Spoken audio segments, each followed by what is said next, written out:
You're sitting at dinner with friends, you're laughing at a joke you don't actually find funny, you're nodding along to an opinion you don't share, you're wearing clothes you don't even like because someone once said they looked good on you. Your fork moves to your mouth. You smile at the right moments. And somewhere underneath all of it, there's a small voice asking a question you keep ignoring. When did you stop being yourself? This isn't just about being polite. This is about the architecture of your entire life. Psychologists have a term for this pattern. Aaron Beck identified it in 1983.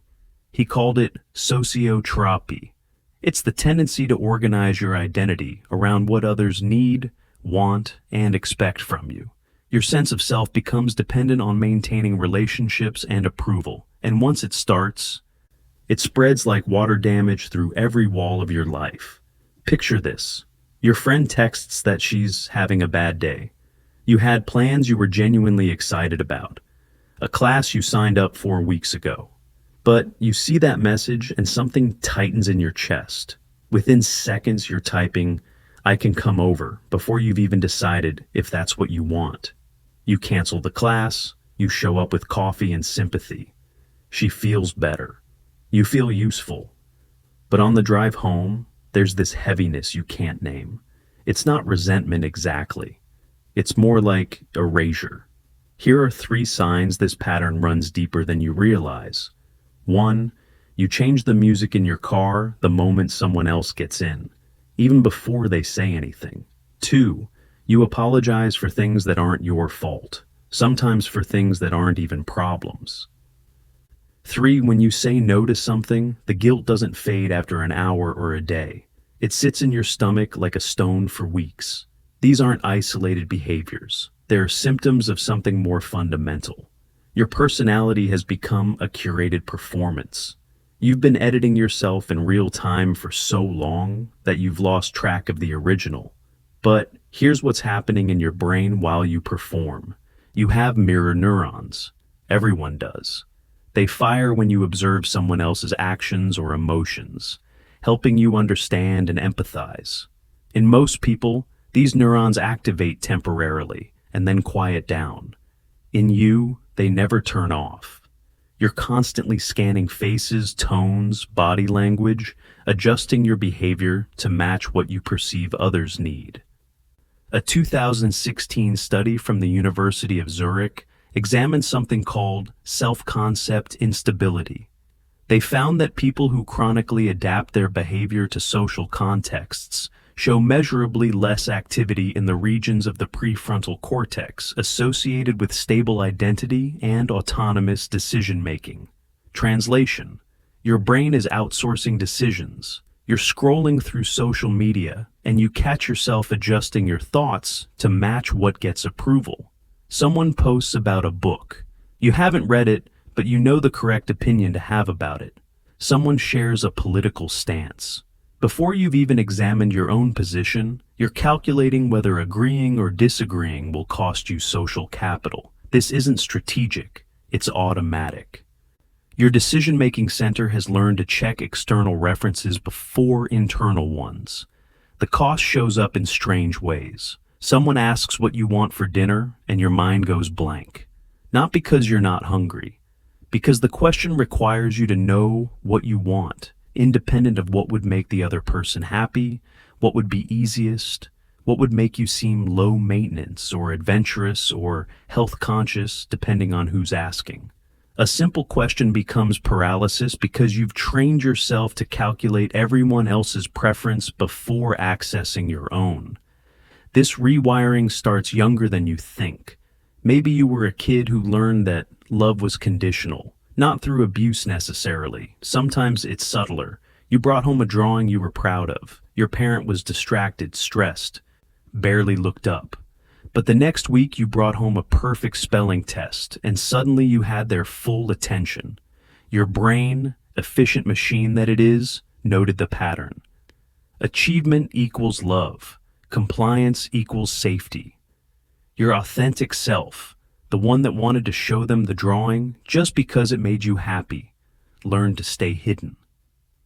Carl Rogers identified this in 1959. He called it conditional positive regard. When children receive love and approval only under certain conditions, only when they meet specific standards, they internalize those conditions. They become the standards by which they judge themselves. You carry this into adolescence. You pick friends based on who validates you, not who understands you.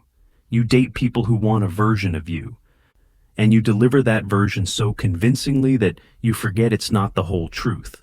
You choose careers based on what sounds impressive when you say it at parties. Every decision gets filtered through an invisible panel of judges. Will this make them love me? Will this make them stay? Will this prove I'm worth keeping? And here's the invisible prison you've built. You've become fluent in everyone's language except your own. You can read a room like a text. You know exactly what someone needs to hear. You can shift your tone, your opinions, your energy to fit any social container. It's an impressive skill. And it's killing you, because now you can't tell the difference between what you want and what you think you should want. The signal is buried under years of static. Watch what happens in your relationships. Your friendships follow a pattern. You're everyone's therapist. You listen for hours. You give thoughtful advice. You show up when they need you. But at 3 a.m, when you're falling apart, you can't think of a single person to call. Not because they wouldn't answer, because you've trained yourself that your needs are an imposition. You've made yourself so useful, so easy, so endlessly available that asking for help feels like breaking character. Romantic relationships collapse under a specific weight. Someone falls for you, except they're not falling for you. They're falling for the performance, the version you think they want. You're attentive, but not needy. Interesting, but not too intense. Successful, but not threatening. And for a while, it works. Until they start sensing something hollow underneath. They can't name it. But humans are wired to detect inauthenticity.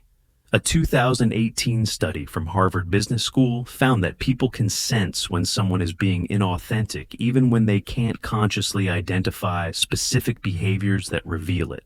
We pick up on micro-expressions, slight delays in response, tonal inconsistencies, so they pull back, or they push closer, trying to find the real person they sense is hiding. And you panic either way, because if they leave, it confirms your fear that the real you isn't enough.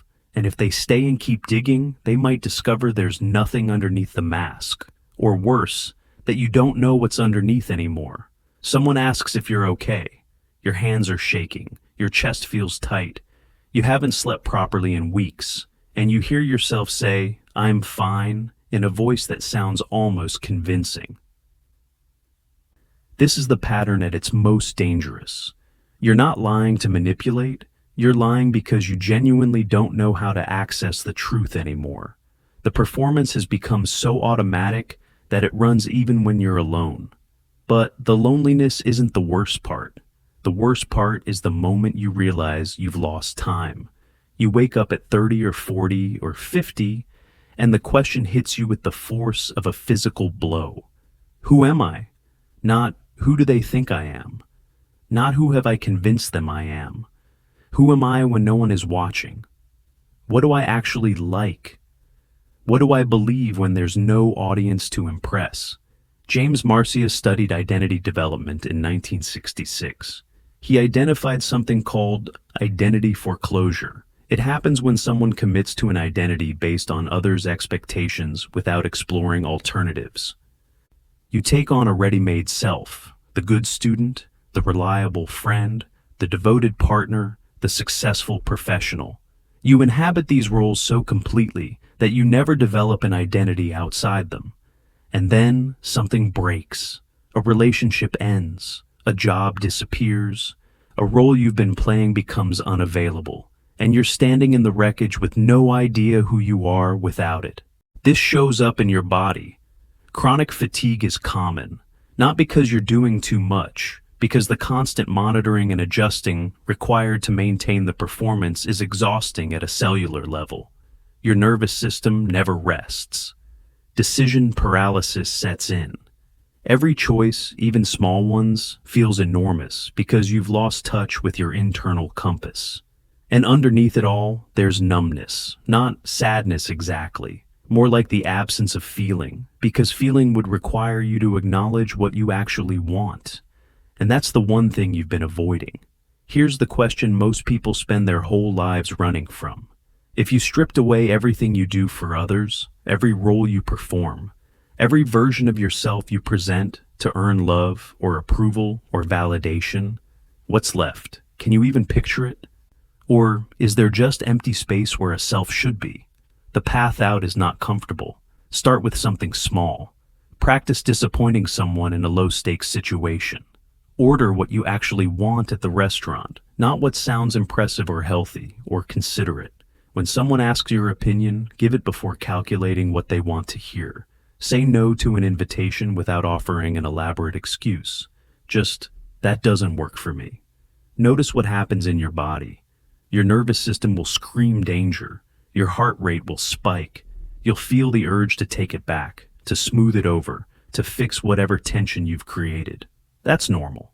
You're going against years of conditioning. Your brain believes that authenticity threatens your survival. It's wrong, but it believes it. Here's the practice that changes everything.